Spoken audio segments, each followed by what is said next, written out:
வணக்கம். இந்த வீடியோவில் முருங்கை இலை பொடி பற்றி தான் நம்ம பார்க்க போகிறோம். ஏற்கனவே நம்மளோட சேனலில் முருங்கை இலை சாதப்பொடி, அது முருங்கை இலையில் இட்லி பொடி எப்படி செய்யலாம் அப்படின்றது பார்த்துருக்கோம். அது மட்டும் இல்லாமல் முருங்கை இலை சாறு எப்படி பண்ணுறது அப்படின்றதையும் நம்ம பார்த்துருக்கோம். பார்க்காதவங்க அந்த வீடியோவை பாருங்கள். இந்த வீடியோவில் நம்ம முருங்கை இலை பொடி எப்படி பண்ணுறது, எதுக்காக எடுத்துக்கலாம், எப்படிலாம் நம்ம வந்து அதை சாப்பிட முடியும், அதை எப்படி செய்கிறது அப்படின்றது தான் பார்க்க போகிறோம். அதுக்கு முன்னாடி நம்ம சேனலுக்கு இன்னும் சப்ஸ்கிரைப் பண்ணிக்கோங்க. பக்கத்தில் இருக்கக்கூடிய அந்த பெல் பட்டனையும் கிளிக் பண்ணிக்கோங்க. இப்போ முருங்கை இலைன்னு பார்த்தோம்னா தமிழகத்தை பொறுத்த வரைக்கும் அதிக அளவில் நம்ம வந்து பார்க்கக்கூடிய ஒரு மரம் இது. இந்தியாவிலிருந்து அதிகமாக ஏற்றுமதி ஆகக்கூடிய ஒரு மூலிகை பொருளாகவும் ஒரு கீரை பொடியாகவும் இந்த முருங்கை இலைகள் இருக்கு. குறிப்பாக சொல்லணும்னா அமெரிக்கா, ஐரோப்பிய நாடுகளுக்கு அதிக அளவில் ஏற்றுமதி ஆகக்கூடிய ஒரு முக்கியமான பொருள் இந்த முருங்கை இலைகள். அப்படி இந்த முருங்கை இலையில என்னதான் இருக்கு அப்படின்னு பார்த்தோம்னா அதிகமான ஊட்டச்சத்துக்கள், அதாவது வைட்டமின், தாது, புரதச்சத்துன்னு எல்லா விதமான சத்துக்களும் இந்த முருங்கை இலையில இருக்கு.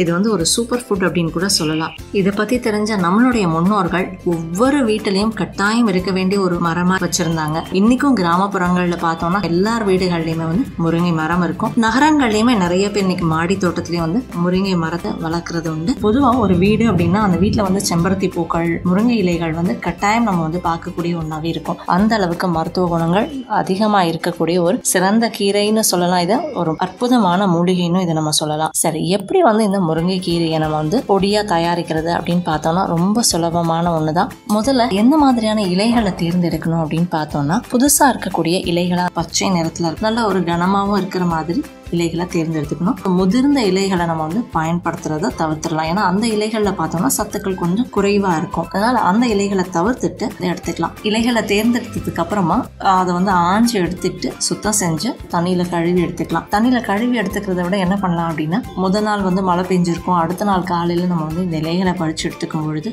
ரொம்ப இலைகளும் பச்சை பசேல்னு இருக்கும். அது வந்து சுத்தமாகவும் இருக்கும். நம்ம திருப்பி ஒரு தடவை அலச வேண்டிய அவசியமும் இருக்காது. அதனால அந்த மாதிரியான நேரங்கள்ல இலைகளை நம்ம வந்து பறிச்சு எடுத்துக்கும் பொழுது நம்மளோட வேலையும் ரொம்ப சுலபமா முடிஞ்சிடும். அப்படி இல்லை வந்து அலசி எடுத்துக்கலாம். அலசி எடுத்துக்கிட்டதுக்கு அப்புறம் நல்லா தண்ணியை வந்து வடிய விட்டு எடுத்ததுக்கு அப்புறமா ஒரு துணியில நல்லா வந்து பரப்பி விட்டுக்கணும். இந்த முருங்கை இலைகளை அவ்வப்பொழுது தொடர்ந்து எடுத்துக்கும் பொழுது, குறிப்பா சொல்லணும் அப்படின்னா பெண்களுக்கு வரக்கூடிய பிரச்சனை, ஆண்களுக்கு வரக்கூடிய பிரச்சனைகள், குழந்தைகளுக்கு வரக்கூடிய பிரச்சனைகள், அதாவது ரத்த சோகை, குழந்தையின்மை மாதிரியான பிரச்சனைகள், உடல் பருமன், நீரிழிவுன்னு எல்லா விதமான பிரச்சனைகளுக்கும் ஒரு நல்ல தீர்வை முருங்கை இலைகள் நமக்கு வந்து கொடுக்கும். இன்னைக்கு இருக்கக்கூடிய காலகட்டங்கள்ல நகரங்கள்ல நிறைய இடங்கள்ல இன்னைக்கு பார்த்தோம்னா முருங்கை மரங்களை நம்ம வந்து பார்க்க முடியறது இல்லை. அதே மாதிரி தினமும் வந்து ஒரு முருங்கைக்கீரையை நம்ம அப்படியே வந்து பறிச்சு சமையல் செஞ்சு சாப்பிட்றதை விட விதவிதமான உணவுகள்ல சிறிய அளவில் வந்து இந்த முருங்கைக்கீரையை அவ்வப்பொழுது பயன்படுத்தும் பொழுது நல்ல ஒரு பலனை நம்ம பெற முடியும். நல்ல காற்றோட்டமான இடத்துல நிழல்லையே உலர வைக்கிறது சிறந்தது. ஒரு 4-5 நாள்ல பார்த்தோம்னா நல்ல சருகு மாதிரி அது காஞ்சி போயிருக்கும். நிழல்ல இந்த மாதிரி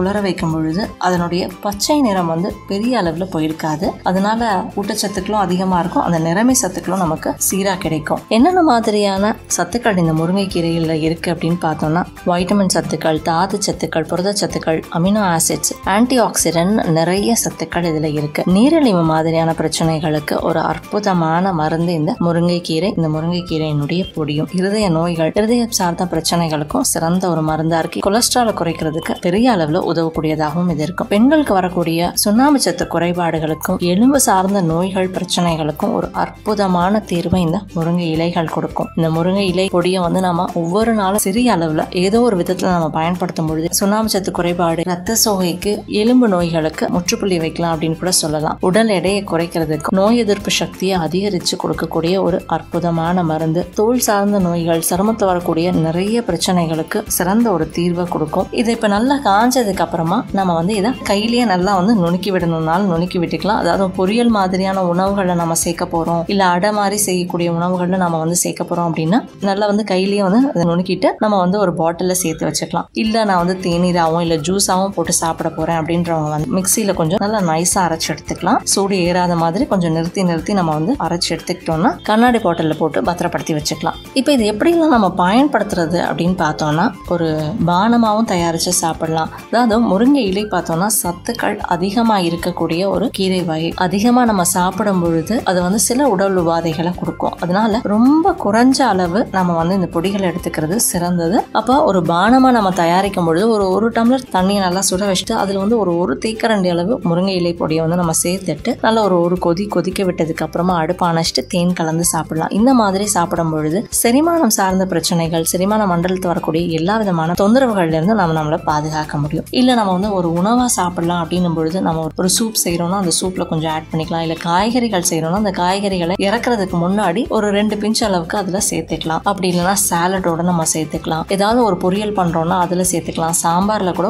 ஒரு பிஞ்ச் இல்லைன்னா 2 பிஞ்ச் சேர்த்துக்கலாம். இந்த மாதிரி எல்லா விதமான உணவுகளையும் சேர்த்துக்கலாம். அடை செய்யறோம் அப்படின்னா இந்த முருங்கைக்கீரை பொடியை அப்படியே சேர்த்துக்கலாம். உணவா மட்டும் இல்லாம முகப்பொழிவுக்கும் உடல் அழகுக்கும் கூட இந்த முருங்கைக்கீரை பொடிகளை நம்ம வந்து பயன்படுத்த முடியாது. அதாவது முக பருக்கள் இருக்கு, இல்லைன்னா அங்கங்க வந்து கருப்பு நிறத்துல திட்டுக்கள் இருக்கு அப்படின்றவங்க இந்த முருங்கைக்கீரை பொடி எடுத்து அதுல வந்து கொஞ்சம் தயிர் சேர்த்து நல்லா கலந்து விட்டுட்டு அதை வந்து நம்ம ஒரு பேக்காவும் போட்டு ஒரு அரை மணி நேரம் ஊற வச்சுட்டு கழுவும் பொழுது நல்ல ஒரு பொலிவு கிடைக்கும். அதே மாதிரி சரும நோய்களுக்கும் இது சிறந்த ஒரு பலனை கொடுக்கும். நமக்கு அன்றாட முருங்கை கீரைகள் வந்து கிடைக்காத ஒரு சூழ்நிலை இருக்கு அப்படின்றவங்க கட்டாயம் இந்த மாதிரி ஏதோ ஒரு விதத்துல நம்ம வந்து முருங்கைக்கீரையை ஒவ்வொரு நாளும் சேர்த்துக்கும் பொழுது ரத்த சோகை மாதிரியான பிரச்சனைகள், உடல்ல வரக்கூடிய நிறைய நோய்கள்ல இருந்து நம்ம பாதுகாக்க முடியும். வெளிநாடுகள்ல அதிக விலைக்கு விற்பனையாகக்கூடிய ஒரு பொருள் இது. நம்ம ஊர்ல பார்த்தோம்னா திரும்புற இடத்துல நமக்கு வந்து சர்வசாதாரணமா கிடைக்கக்கூடிய ஒரு பொருள் தான் இது. தொடர்ந்து பயன்படுத்தும் பொழுது நல்ல ஒரு மாற்றத்தையும் பார்க்க முடியும். முருங்கை இலை பொடி எப்படி பண்றது, அதனுடைய பயன்கள் என்னன்னு நிறைய விஷயங்களை பார்த்தோம். இந்த வீடியோ உங்களுக்கு பிடிச்சிருந்ததுன்னா கண்டிப்பா லைக் பண்ணுங்க, கமெண்ட் பண்ணுங்க, என் நண்பர்களோட இதை பகிர்ந்துக்கோங்க.